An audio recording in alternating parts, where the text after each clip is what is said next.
I love what I do here on the Check a Pro radio show because I get to talk to great people like Adam Greer from Easy Lift Garage Doors and more. Have known Adam for a very long time, a pre-qualified home service provider, of course. Hello, Adam. How are you? I'm doing fantastic, Jim. How are you?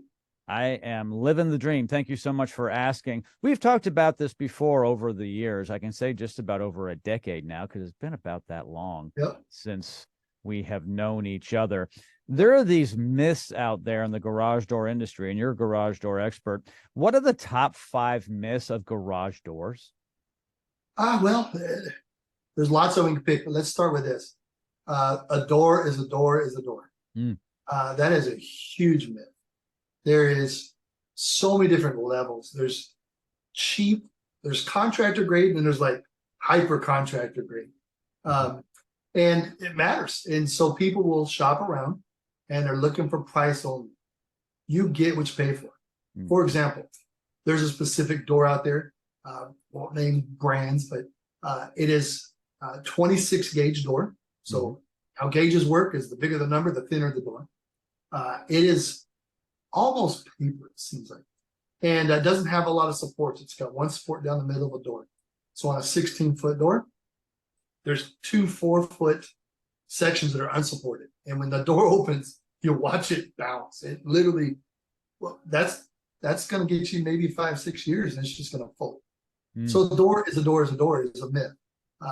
Quality matters, and price is part of that. You can't say, well, I want quality and I want cheap. They don't exist. Yep. And so, there's, and then even just on just standard door and the different gauges matters. But then you can get into like your doors that we put in for you at your home.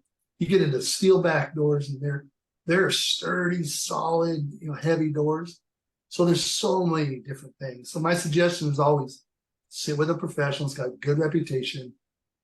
Ask the questions. Why not this cheap version versus what you're trying to do? Get educated. Do some Google research. It's out there. Everybody should be able to. Why should I spend more money? It's easy. You don't have to talk to anybody. You do it on Google. So big myth. That's number one. Number two. Yeah. Second is the garage door opener is what opens the door. And so that is not true.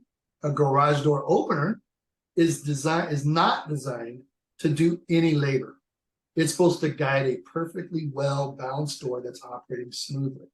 And so we get the phone call, hey, my opener is not lifting the door this morning. Most times that's because of the broken spring. And you explain to the person, well, it's not supposed to. Something's happening, and it's doing what it's supposed to do. When it feels the pressure, it turns off or reverses or whatever. So the door is not being opened by the opener. It's being opened by so many other. It's a door system, springs, rollers, cables. There's so many parts, hinges, all that matter. So the opener's not opening your door. So that's number two. Number three is insulated versus non-insulated. Doesn't matter. That could matter. That goes kind of back to the quality. But what are you doing in your garage? Those are the questions you want to ask people when we're trying to sell. Is what are you going to do in there? Is this just a workshop? Is it just a place to park your car? Are you man cave? That's going to decide whether you go insulated versus non-insulated. In Houston, it's a big question. That's why I bring this up. People think they need to go insulated because it's so hot. If you're not, what are you doing in that garage? So insulation matters, not always. Application, you need the right application to decide whether you go insulated. That ties into the first question, but it still is a myth that it doesn't matter. It does, and it doesn't. So that's number three. Number four is the rollers. I kind of hinted that a minute ago. There are some doors that come with a plastic wheel with no bearings. Those are good for 1 year, according to the manufacturer of the door. They tell you place in 1 year. Then your next roller, because people say rollers don't matter if the door is just moving. Well, it does, because the next one is steel rollers with some bearings in it.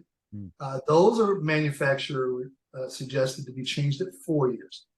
Some brands say 6 years, but it's 4 to 6 years. And then you have a couple different levels of nylon. You have nylon rollers, kind of your standard nylon. is good for about 15,000 cycles. But the advantage to, and you can go up to a 200,000 cycle nylon roller as well. Advantage to the nylon over all the options is the friction. That's really where it matters.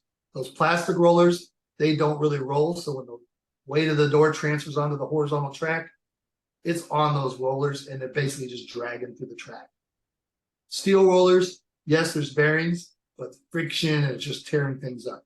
Those nylon rollers, man, they glide like, you remember when we were all roller skating as kids, you have the steel wheels or the nylon rollers came into being, the difference in skating, or skateboards, it's just better.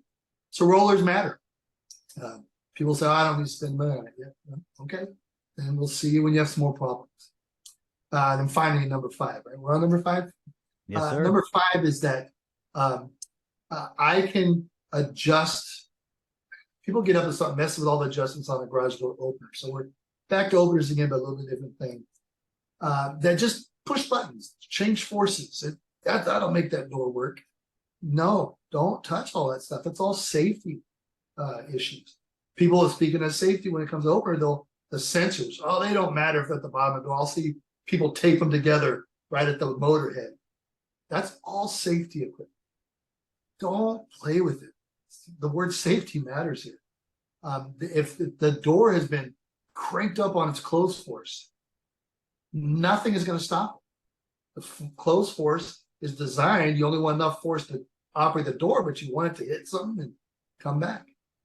I'll get into people who crank that sucker all the way full, and it will not stop. It'll blow right through whatever it's hitting, including your child, maybe, your cat. So, no, you can't make your own adjustments unless you know what you're doing. So there's kind of the 5 top things we encounter and people just don't understand. Thank you so much, Adam, for educating our listeners on this. It makes so much sense.